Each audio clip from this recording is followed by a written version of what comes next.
Hello, my students at home. I'm Abbas Shehu by name, your usual commerce teacher. Today we are going to continue with the topic we started with you, which is credit. In our last class, we discussed with you the meaning of credit, reasons or basis of credit, advantages and disadvantages of credit, sources of types of credit. In sources or types of credit, we were able to discuss only two. The first one was mortgage, and the second one was hire purchase. Today we are going to continue from where we stopped and then look at the other sources or types of credit. We have on the board outline of what we intend to cover with you as far as this class is concerned. Number one is we'll look at loans and overdrafts. Two, we'll look at hiring and leasing. Three, we'll look at book me down. Four, we'll look at deferred payment. Five, we'll look at conditional credit. Then we'll summarize what we have done. Then from there, give you assignment as usual. Now, the first one we have is loans and overdrafts. What are loans? What are overdrafts? Whenever we talk about loans and overdrafts, we are talking about banks or individuals, especially in terms of loans. In terms of loans, we are talking about banks and individuals. But in terms of overdrafts, we are talking about banks. Now, let's look at what a loan is. A loan is a sum of money borrowed by individuals, firms, and government from financial institutions or individuals for a particular period of time, for a particular period of agreed time. And it's usually accompanied with interest. There is interest rate attached to loans in most cases, especially the ones given by financial institutions. Then we look at overdrafts. What are overdrafts? Overdrafts are a form of loans that are given, form of credits that are given by banks for owners of accounts, in most cases, current accounts. For those that are having current accounts with banks, the banks normally grants them this type of credit facility by allowing them to withdraw over and above what they have in their accounts, in their bank accounts. For instance, where a customer is having 50,000 as his deposit, the bank can allow him to withdraw something like 100,000 after applying. Now, the 50,000 on top or above his actual balance given to him is what we refer to as bank overdraft. Then we go to the second one, which is hiring and leasing. This is a system whereby the owner of a property grants to another the right to exclusive possession for a fixed period of time in return after payment is made. Then we talk about book me down. This is a situation where low-income earners buy goods on credit. In most cases, from people that either go from one place to another selling their wares, or to somebody who is having a store, who is having a running provision store. You go to him to buy goods, he give you the goods on credit, you record down your name, what you buy, the time you buy, the date you buy, the amount, so on and so forth. And at the end of the month, when salary is paid, you pay him his or her money. We call this type of thing, or this type of credit, book me down. Then we have the one we call deferred payment. This is a system whereby ownership and possession of goods are transferred immediately to the buyer from the seller after paying an initial deposit. In our last class, when we differentiated between hire purchase and credit source, remember we said hire purchase is where you are giving possession of the goods with the agreement to be paying for the goods instrumentally, and that the ownership of the goods will remain with the seller. It is when the final installment is made that the buyer now have the ownership of the goods. That's talking about hire purchase. Now, credit sales, on the other hand, we say it is where you buy goods. The seller allows you to carry the goods, go with the goods. You have the full possession of the goods. Not only that, the ownership of the goods. Whether you pay anything at the beginning or not. But this particular one we are talking about here, which is talking about deferred payment, you don't take possession of the goods except you pay an initial amount of money. The moment you pay initial amount of money, you are allowed to have the possession of the goods as well as the ownership of the goods. And the seller has no right to repossess the goods. The goods remain with you. Whatever happens, it is the money, the balance of the money that you will pay. The seller will not have any means or power of collecting the goods back.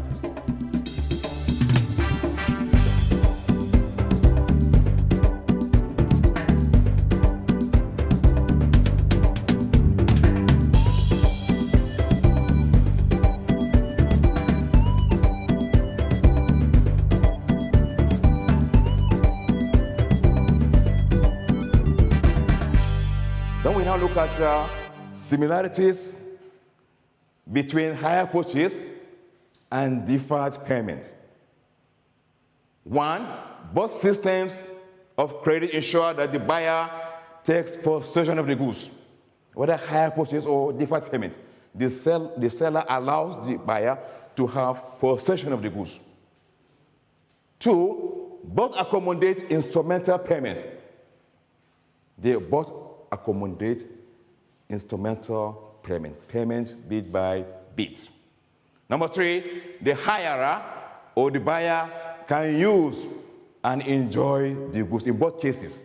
Whether you are selling on deferred payment or you are selling on hire purchase, the buyer has the full benefit of enjoying the goods. Number three, durable goods are involved. In most cases, both involve durable goods, goods that can take a long period of time. Then number five, in both cases, initial deposit must be made. In both hire purchase as well as deferred payment, there must be initial deposit. That's talking about the similarities between hire purchase and deferred payment. Now we look at differences between the two. Number one, hire purchase, the goods are on hire. The goods are on hire. But in terms of deferred payment, the goods are already sold. Number two, seller retains ownership until the final installment is made in terms of hire purchase. But in terms of deferred payment, seller retains ownership after paying the initial amount, the initial deposit. Number three, the price charged in terms of hire purchase is usually higher. But the price charged in terms of deferred payment is lower. Higher price, lower price. Number four, hire purchase favors the seller. Hire purchase favors the seller because the seller charges a higher amount of price. That's one. Two, the seller has the right, again, of repossessing the goods in case the buyer fails to pay 1/3 of the amount for the particular goods. But in terms of deferred payment, it favors the buyer because the buyer is immediately allowed to carry the goods, has the full ownership of the goods, he can use the goods immediately. And there is nothing like the seller repossessing the goods. Number five difference is durable goods are involved in hire purchase in most cases. In deferred payment, less durable goods are used. Less durable goods are used. Then the last one here is on default, in terms of hire purchase, on default, the seller can repossess the goods. But in terms of deferred payment, the seller has no right to repossess the goods. These are the differences between a hire purchase and deferred payment. You may be asked to differentiate between the two. That's talking about the differences, and that's talking about the end of deferred payment. We go to the next one, which we call conditional credit. This is another form of credit or source of credit where an agreement is usually made for the sale of goods and not hire, in which the title to goods does not pass absolutely until all installments have been paid. The buyer is unable to transfer the goods title to the purchaser. The seller has the right of title under specific conditions, which must be witnessed by a third party. In this kind of credit, there must be a third party involvement. There is third party involvement where there must be a witness. And credit is not given just like that. There are certain conditions that are specified. These conditions differentiate it from deferred payment, credit source, as well as hire purchase.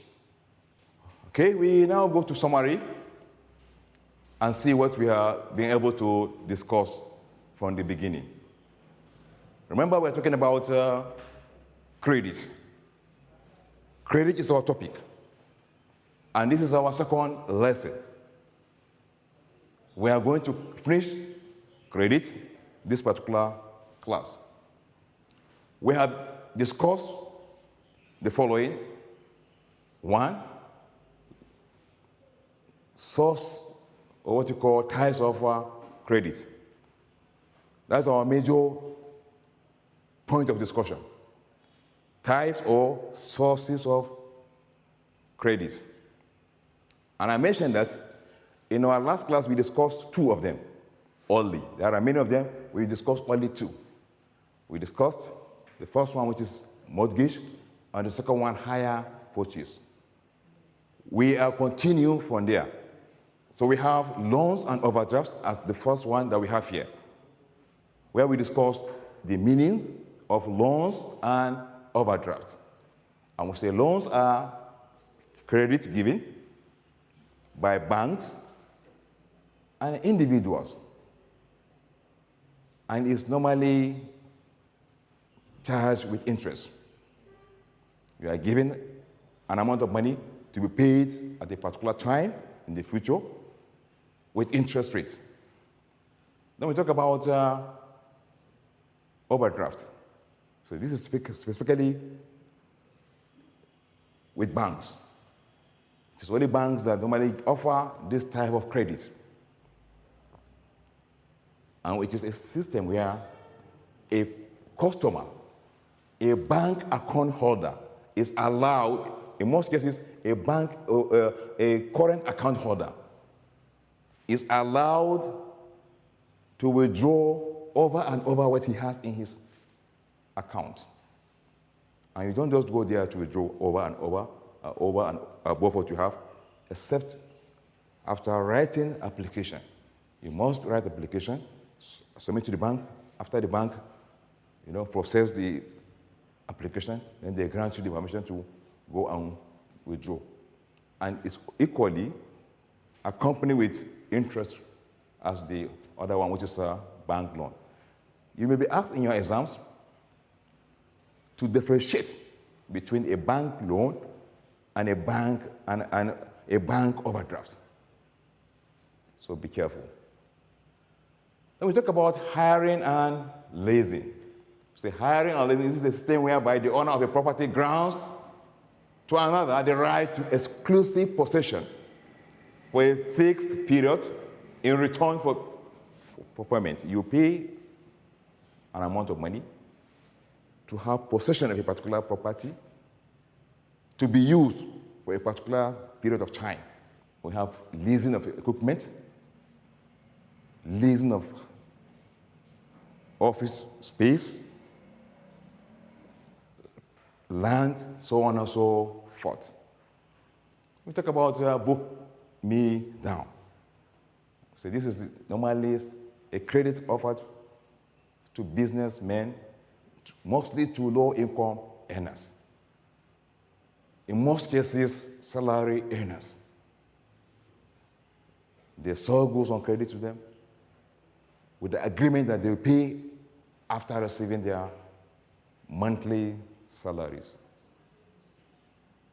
The seller writes down the details of the buyer, what he's buying, the amount of what he's buying, the date, so on and so forth. Then we have also what you call deferred payment. This is very similar to credit sales. The only difference is, in terms of deferred payment, before you are allowed to carry the goods that you are buying on credit, you must pay an initial amount. You must pay an initial amount. That initial amount you paid is what will give you the right to have the possession of the goods as well as ownership of the goods. You know, when we're talking about hire purchase, in hire purchase, you are allowed possession of the goods, but ownership is not granted to you until you make your final payment. But in this case, it is not so. The moment you pay that initial amount, you are allowed to carry the goods and also have full possession of the goods. You can do whatever you want with the goods, and nobody can repossess the goods. The seller has no right whatsoever to claim the goods. The only thing he can claim is the balance for his goods.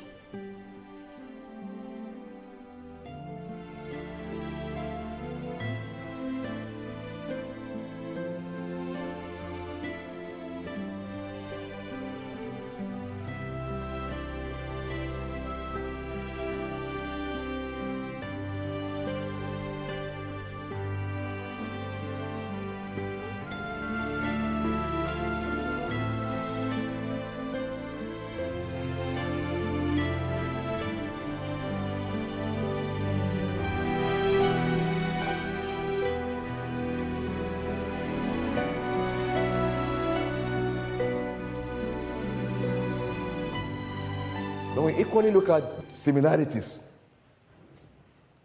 between hire purchase and deferred payment. We said, one, both systems of credit ensure that the buyer takes possession of the goods. In both cases, whether hire purchase or deferred payment, the buyer has possession of the goods. Two, both accommodate instrumental payment and credit facilities. They allow for payments to be made bit by bit, from time to time. Number three, we say again, the hirer or the buyer can use and enjoy the goods in both cases. The hirer or the buyer can make use of the goods in both cases, whether hire purchase or deferred payment. Number four, we say durable goods are all involved. Durable goods are all involved in terms of hire purchase or deferred payment. The last one we have here is they all have initial deposit. There must be initial deposit. When you are dealing with hire purchase, before you are allowed possession of the goods, you must pay an initial deposit. The same thing with deferred payment. Now we go to differences between the two. We said both, one, on hire purchase, goods are on hire. They are on hire basis. But in terms of deferred payment, goods are sold and sold completely. Number two, sellers retain ownership until final payment is made in terms of hire purchase. But in terms of deferred payment, sellers retains ownership after paying the initial deposit. And we say the price chart in terms of hire purchase is higher. But in terms of deferred payment is lower. Number 4, we say higher purchase favors the seller. Well, higher purchase, while in terms of deferred payment, it favors the buyer. In terms of higher purchase, again, durable goods are involved. But in terms of deferred payment, less durable goods are involved. And the last one we have, on default, in terms of higher purchase, the seller can repossess the goods. But in terms of deferred payment, the seller has no right of repossessing the goods. These are the differences we talk about. Then the last one we have here is conditional credit. This is the kind of credit that is given, but with conditions. And that somebody must be there to witness as a third party. You offer somebody credit, you sell something to somebody on credit, you give the person certain conditions under which he is to pay back. And there must be a third party. That's just what we have talked about as far as the class is concerned. And the next one we're going to talk about is the assignment. We have assignment for you, as usual. There are just 2 questions here, each having A and B. Number 1 is saying, differentiate between hire purchase and deferred payments. B, briefly describe what conditional credit source is. Number 2A, differentiate between loan and overdraft as credit facilities. B, what do you understand by hiring and leasing? I repeat. Number 1A, differentiate between hire purchase and deferred payment. B, briefly describe what conditional credit source is. Number 2, A, differentiate between loan and overdraft as credit facilities. B, what do you understand by hiring and leasing? These are the 2 questions that each having A and B that we expect you to write and submit to us as usual. You can send your answers via these numbers, via these persons. Number 1, Abbas Shehu on 081 00 127 508.